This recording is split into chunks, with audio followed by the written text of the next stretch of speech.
السلام عليكم ورحمة الله وبركاته أعزائي متابعي قناة عن طول الحب. موضوع اليوم فيما يخص شروط إنتاج طيور الكوكتيل. طبعا لكل طائر شروط معين لإنتاجه يجب توافرها في كل الطيور لكي يتسنى له الإنتاج أو التزاوج. إخواني، بالبداية شروط إنتاج طيور الكوكتيل تقريبا هي 5. رقم 1 بالبداية أن تكون أنثى وذكر. طبعا لا تستغربوا، في كثير من المربيين وخاصة المبتدئين، يعني أنا أكثر شيء بركز على المبتدئين. طبعا الخبراء أكيد يعني راح يكونوا عارفين الإنتاج وكيفيته وشروطه وكذا. احنا نتكلم عن المبتدئين بالغالب، إن هم إن شاء الله نهتم فيهم في الغالب عشان تكون إن شاء الله يكسب الوقت ويأخذ الخبرة بأسرع وقت. خاصة إنه طائر الكوكتيل يعني نوعا ما صعب في بعض الحالات إنه يتميز الذكر من الأنثى، فممكن تجمع ذكرين أو أنثيتين مع بعض وتقعد سنة وتقول إنه ما باض وما فرخ وما أنتج. هم بالأساس زوج، إما ذكر وإما إناث.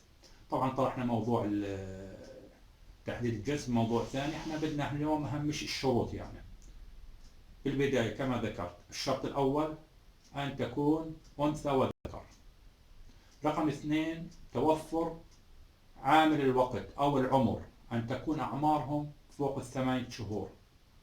طبعا لكل قاعدة شواذ، ممكن 7 شهور تنتج، ممكن أقل. احنا بنقول على القاعدة الشاملة أو العامة إنه 8 شهور، ويفضل تكون تزوجها على 9 شهور و10. هاي شرطين. الشرط الثالث ألا وهو التوالف. يجب أن يكون الزوج متوالف، لأنه ممكن يكون زوج أنثى وذكر وأعمارهم تسمح في التزاوج، إلا إنه الطيور يعني ما تقبلت بعض والشجار مستمر بينهم. ممكن يكون الذكر صغير، ممكن الأنثى تكون مسيطرة كبيرة في العمر، ممكن الذكر فيه خمول. يعني احنا نقصد انه يجب ان يكون توالف حتى يتم الانتاج. هذا الشرط الثالث. الشرط الرابع الهدوء وعدم ازعاج الطيور ووضعهم في ركن مرتفع وهادئ ليتسنى لهم التزاوج والانتاج.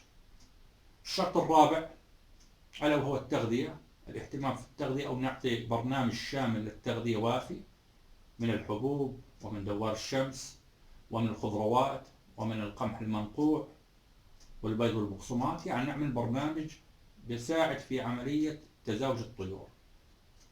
طبعا الحين ذكرنا الشروط، ألا وهي رقم 1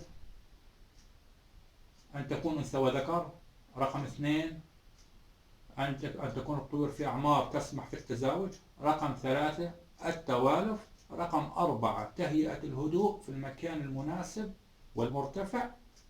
رقم 5 التغذية المناسبة والوافية، طبعا ما لم يكن هناك موانع، اللي هو الشرط السادس. الشرط السادس انه ما يكون موانع للانتاج، لانه يعني ممكن يكون انثى وذكر وكبار في العمر ومتوالفين وتغذية حلوة بس ما في انتاج. ممكن يكون غيار ريش، ممكن يكون في تشحيم في الطيور اي برود، ممكن يكون برود، ممكن يكون امراض، مصاب بامراض، ممكن يعني حتى تكون كبار في السن، يعني ممكن يكون عمرها 7 سنين 6 سنين ممكن ما تنتج. تقريبا هي اخواني الشروط كلها. وقبل ما اختم بعيدها على السريع. انثى وذكر. رقم 1 العمر فوق 8 شهور. رقم 3 التوالف. رقم 4 الهدوء وعدم ازعاجهم مكان مرتفع. رقم 5 التغذية المناسبة. رقم 6 أن لا تكون هناك موانع للإنتاج. وإن شاء الله إخواني يكون هذا الفيديو عجبكم. وإذا كنت أخي المشاهد لأول مرة بتشاهد هذا الفيديو على هذه القناة، فضلا وليس أمرا الاشتراك في القناة مع تفعيل خاصية الجرس ليصلكم كل جديد. وإن شاء الله إخواني إذا عجبكم الفيديو لا تنسونا من وضع إعجاب. يعني الإعجاب إن شاء الله ما بيكلفكم كثير، يعني هي ضغطة واحدة، وإن شاء الله تعمل الشير لتعم الفائدة على الجميع إخواني. والسلام عليكم ورحمة الله وبركاته في فيديو آخر.